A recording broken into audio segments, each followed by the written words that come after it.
Boa tarde, meu nome é Bárbara e sejam bem-vindos ao nosso primeiro podcast, o Historiando. E hoje iremos falar sobre o ofício do historiador e história pública e digital, abordando as funções e diásporas acerca da profissão. E para isso temos um convidado. Passo a palavra para você, Ellen. Muito obrigada, Bárbara. Boa tarde a todos. Meu nome é Ellen e para esse podcast nada melhor que um profissional para conversar sobre o assunto. Nosso convidado de hoje é historiador, atuante na área de História da África e História Cultural da Escravidão, mestre e doutor em História Social pela Universidade de São Paulo.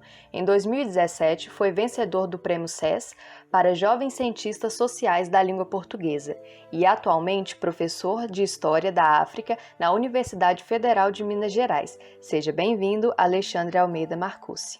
Oi, pessoal, muito obrigado pelo convite. Eu fico honrado com essa possibilidade, de compartilhar um pouco do meu conhecimento com vocês e espero que a gente tenha uma conversa legal hoje. E aproveito também para saudar o pessoal que está escutando e que está prestigiando a gente aqui no podcast. Obrigado, gente. Bom, professor Alexandre, muito legal ter o senhor conosco aqui hoje. Nós aqui agradecemos por o senhor ter aceito o nosso convite. Meu nome é Otávio, eu sou aluno da Faculdade de História da PUC Minas e eu vou fazer algumas perguntas para o senhor hoje. Então, professor, eu queria iniciar esse nosso bate-papo aqui de hoje com a seguinte pergunta. Levando em consideração todo o seu conhecimento na área de História, na opinião do senhor, para que serve o conhecimento histórico nos dias de hoje? Bom, gente, essa é uma pergunta muito ampla, que diz respeito, enfim, a muitos campos de atuação do historiador e eu não tenho nenhuma pretensão de conseguir realmente esgotar o assunto. Então eu vou falar um pouquinho de algumas impressões que eu tenho a respeito desse tema a partir do meu campo de conhecimento, e do meu campo de especialidade. Eu acho que eu vou, na verdade, começar tentando responder a pergunta de vocês pelo avesso. Quer dizer, não para dizer para que serve o conhecimento histórico hoje, que eu acho que eu não seria capaz de esgotar isso, mas dizer um pouquinho para que não serve o conhecimento histórico hoje. E aqui eu tomo a liberdade de falar especificamente em relação ao conhecimento produzido dentro da academia, ou seja, o conhecimento da ciência histórica. Então, quando eu estou falando de história aqui, imaginem sempre aquela história com H maiúsculo, essa história que os historiadores produzem, a partir de métodos, a partir de documentos, a partir de procedimentos científicos de pesquisa. Bom, para que não serve essa história, essa nossa história dos historiadores? Em primeiro lugar, ela não serve para confirmação de ideologias políticas, ou ela não deve servir para isso.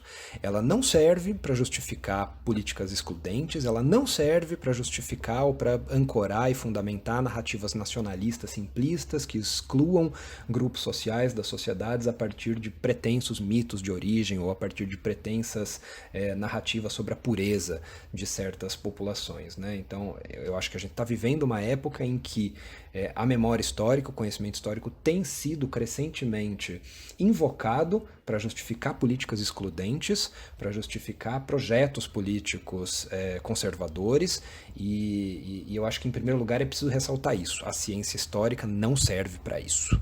Ela não serve para nos dar certezas a respeito de quem deve ou quem não deve fazer parte de nações ou de comunidades históricas no presente e ela não deve servir, na verdade, para confirmação de ideologias e de projetos políticos hegemônicos. Eu gosto muito de uma formulação do papel do intelectual, que eu acho que se aplica ao caso do historiador, que é uma formulação de um crítico literário palestino, chamado Edward Said, que ele fala do papel público do historiador ou do intelectual, de maneira mais geral, como sendo de um intelectual em exílio. E o que ele quer dizer com isso, com essa ideia do exílio do intelectual? O intelectual é aquele que não tem comprometimento com as instituições, com as instituições do Estado, em primeiro lugar, mas também com as instituições oficiais, seja de partidos políticos ou de quaisquer outras instituições. Então, o intelectual em exílio, do qual o Said fala, é aquele que não está comprometido, no sentido de que ele não está vinculado às demandas específicas de uma certa instituição. Isso dá ao intelectual uma liberdade, a liberdade de poder pôr em dúvida sempre né, o seu conhecimento. Eu acho que essa é uma postura que eu acho que o historiador, como produtor da ciência histórica, tem que manter, né? Embora, obviamente, ele faça parte de uma instituição, que é a universidade, ou que são as instituições museológicas. O historiador profissional, ele tem que ter essa atitude do exílio do Edward Said, né? Ele tem que ter essa atitude de uma dúvida sistemática, um ceticismo sistemático, né? Nós precisamos sempre duvidar das nossas ideologias e das nossas certezas sobre o passado. Eu diria que a principal função do historiador é colocar perguntas incômodas, né? Perguntas que questionam as nossas certezas sobre o que o passado produziu e deixou para o presente, né? Agora, isso falando do ponto de vista da ciência histórica. Claro que, né, a pergunta de vocês, para que serve o conhecimento histórico hoje, ela é uma pergunta que se aplica muito mais do que a produção científica, né? O conhecimento histórico não é exclusivo dos historiadores. Não são só os historiadores que produzem, que difundem e que discutem conhecimento histórico. O conhecimento histórico faz parte das narrativas e da memória da sociedade como um todo sobre o seu passado, né? E aí, claro, o passado é apropriado, o passado é usado pelas pessoas, o passado é invocado, né, por uma série de usos, por uma série de razões e para fundamentar uma série de demandas sociais, né? Dentro e fora da academia isso. Então, claro que o conhecimento serve para outras coisas, para outros grupos sociais que não necessariamente têm esse comprometimento com a produção da ciência histórica, né? Como é o caso dos historiadores. Eu vou talvez exemplificar com um caso que diz respeito ao meu campo de estudo, que é a da memória da escravidão, né? Tanto no Brasil como em outros territórios marcados pela história da escravidão, né? A Europa, os Estados Unidos. Esse tem sido um tema de debate público candente e um tema que tem sido invocado, né, por movimentos sociais e movimentos políticos de ambos os lados do espectro ideológico, né? A memória da escravidão, ela pode, como foi, por exemplo, recentemente invocado por um artigo de um articulista famoso num jornal de grande circulação do Brasil, a memória da escravidão pode ser invocada para justificar uma concepção liberal de empreendedorismo negro e para sufocar demandas dos movimentos negros por justiça social. Pode ser invocado para isso, como foi, de fato. Mas a memória da escravidão também pode ser invocada por movimentos sociais que estão comprometidos com demandas de igualdade racial e que estão comprometidos com demandas de justiça social, né? É o caso, por exemplo, das recentes apropriações que foram feitas dos monumentos relativos à memória da escravidão em vários lugares do mundo, nos Estados Unidos, com os monumentos, né, a derrubada dos monumentos dos militares confederados. No Brasil tivemos também, né, temos já há muito tempo o questionamento de vários monumentos públicos que dizem respeito à memória da escravidão. Recentemente, por exemplo, a queima do monumento ao Borba Gato, em São Paulo. No caso do continente africano também, intensas discussões sobre a retirada de monumentos do período colonial. No caso da Inglaterra também tivemos recentemente a derrubada da estátua do Edward Colston, comerciante de escravos. Então, quer dizer, a memória do passado é invocada para várias coisas pelos movimentos sociais. E ela pode ser invocada, né, com apropriações em todos os espectros do campo político. Eu acho que o historiador tem que estar atento para o fato de que a história que ele produz na academia é uma coisa. A história que é vivenciada, que é invocada e que é reivindicada pelas pessoas e pelos movimentos sociais é outra coisa. Ela está aí, a história está no mundo, né? O conhecimento histórico está no mundo, ele não está só dentro da academia, ele não está só nos livros didáticos e nem só no trabalho do historiador. Professor, qual é o ofício do historiador no ramo da história pública e qual a importância deste profissional? Bom, sobre essa questão da história pública e de como o historiador atua diante da história pública, eu acho que é preciso distinguir dois tipos de interesse que o historiador profissional tem, né, pela história pública, ou seja, por esses usos públicos do passado.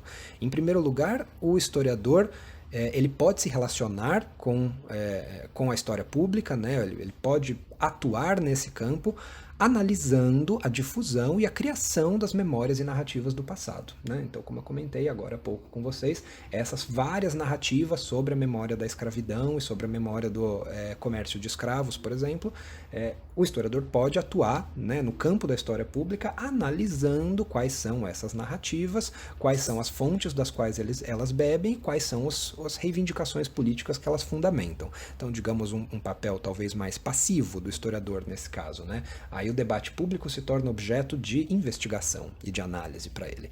E, por outro lado, o historiador também pode entrar no debate público sobre o passado, né? E dialogar com essas concepções e com essas narrativas que são difundidas em vários grupos sociais.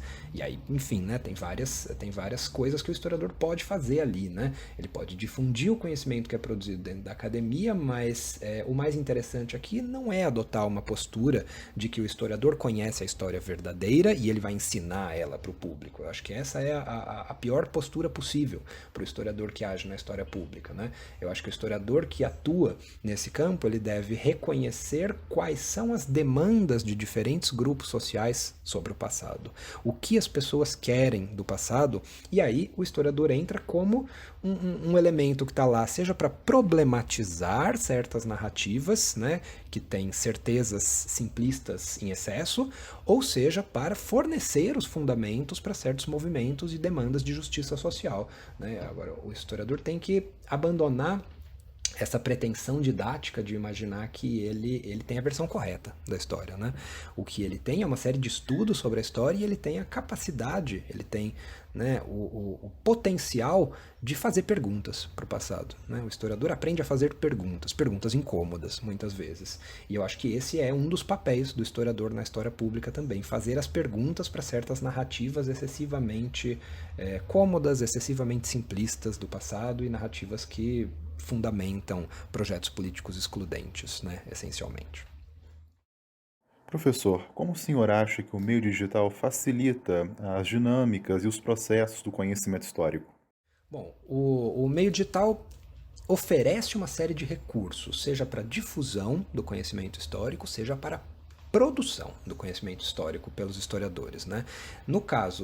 No primeiro caso, da difusão, né, os vários meios digitais, a gente não pode falar em um meio digital só, né, mas os vários meios digitais à disposição, eles oferecem uma certa pluralização dos canais de comunicação e de difusão do conhecimento, que pode ser bastante benéfica para atingir outros públicos. Mas aí também a gente tem que estar atento para o fato de que os canais que são usados para manipulação histórica também se pluralizaram e também atingem públicos, às vezes, mais expressivos do que o público dos historiadores. Então também há uma faca de dois gumes aí, né, nessa facilidade de atingir públicos pelos meios digitais.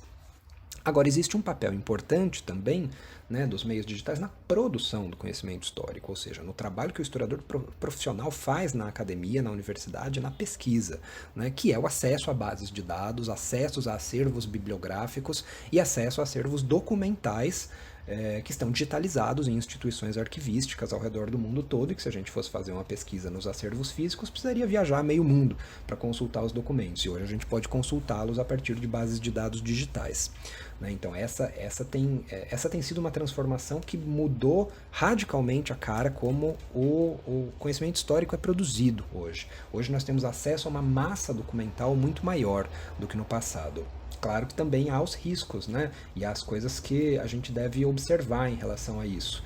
O fato de que os documentos estão digitalizados e disponíveis implica também uma certa seletividade. Tem alguns acervos com capacidade financeira e técnica para fazer isso e outros não. Então a gente, ao usar exclusivamente os arquivos digitais, tem que também ficar atento para o fato de que às vezes a gente está privilegiando arquivos sediados em países desenvolvidos, arquivos que têm, né, instituições arquivísticas que têm maiores recursos financeiros, e às vezes a gente está deixando de lado também outros acervos que poderiam ser tão ricos quanto ou até mais, mas que não têm esse tipo de recurso técnico. Professor, é de conhecimento geral que nós vivemos num mundo onde nós somos bombardeados por muita informação o tempo todo. E no meio de toda essa informação tem várias fake news e muita desinformação também. Na sua opinião, esse excesso de informação, ele ajuda ou atrapalha o estudo do historiador? Olha, eu acho que o excesso de informação e as fake news, eles nem ajudam e nem atrapalham o estudo do historiador. Em grande medida, porque o historiador trabalha com uma metodologia própria do seu campo de estudos, né, e trabalha com um tipo de fontes, né, historiografia, fontes primárias, que em grande medida passa ao largo dos materiais difundidos no meio digital, né? Exceto por aquelas bases de dados e arquivos digitais que eu comentei, que, enfim, são muito pouco conhecidos, muito pouco difundidos, né? Agora, o problema das fake news, não sei se isso afeta a produção do trabalho do historiador. Tenho a impressão então, não sei se as fake news afetam a produção do trabalho do historiador. Eu tenho a impressão que afetam muito mais a difusão do conhecimento histórico, né? O historiador não acho que o trabalho do historiador não é afetado por essas coisas, porque ele se baseia em outros procedimentos, em outras metodologias, né? O historiador não vai tomar esse tipo de difusão do conhecimento como base, ou como fundamento, como referência para a sua pesquisa. Agora, o que é interessante, né, então, falando do ponto de vista do estudo do historiador, né, a produção do conhecimento histórico científico, né, dentro da academia, não acho que tenha um grande impacto, não. Tem impacto sobre a difusão desse conhecimento histórico, sem dúvida nenhuma, um impacto muito perigoso. Agora, as fake news são interessantes para o historiador, né? E nesse sentido elas até facilitam um certo trabalho do historiador, que é o fato de que elas são interessantes para que nós entendamos como é que o passado está sendo usado, né? E como é que o passado está sendo manipulado.